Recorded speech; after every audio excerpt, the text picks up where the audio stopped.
53 দেখ অঙ্কটা ভালো করে দেখে নে, আগে অঙ্কটা টুকে নি, জিআইটা 241, এখানে কোয়েশ্চেন মার্ক। দেখ কিছুটা রিলেশন বার করতে হবে।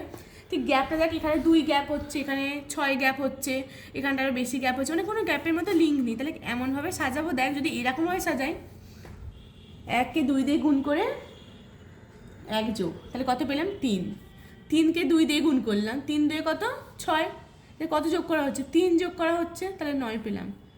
9কে 2 দিয়ে গুণ করি, তাহলে 9 2 18, 19 20 21 22 23, তাহলে কত যোগ হলো 5, 23 পেলাম। তাহলে কত হলো 1 3 5 যোগ হচ্ছে, আগের সংখ্যাকে 2 দিয়ে গুণ।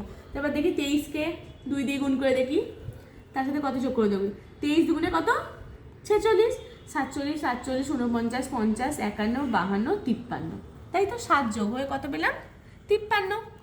এবার দেখ 53-র সাথে দেখ আবার 53কে 2 দিয়ে গুণ করবো, 53কে 2 দিয়ে গুণ করলে কত 3 2 6 5 106, 106-এর সাথে কত যোগ করবো, 106 7 8 9 10 11 12 13 14 15 9, তাই কিছু 5 7 9 এভাবে যোগ হচ্ছে, তাহলে কত পেলাম 115। দেখ সেম প্রসেসে যদি 115কে 2 দিয়ে গুণ করে, 115কে 2 দিয়ে গুণ করলে কত হয় 230। হ্যাঁ 230-এর সাথে কি যোগ করছি 11 যোগ করলে কত পাচ্ছি 241, তাহলে কি হবে লাস্ট সংখ্যা চলে এলো কত 241, তাই পরেরটা দিকে আছে কোয়েশ্চেন মার্ক।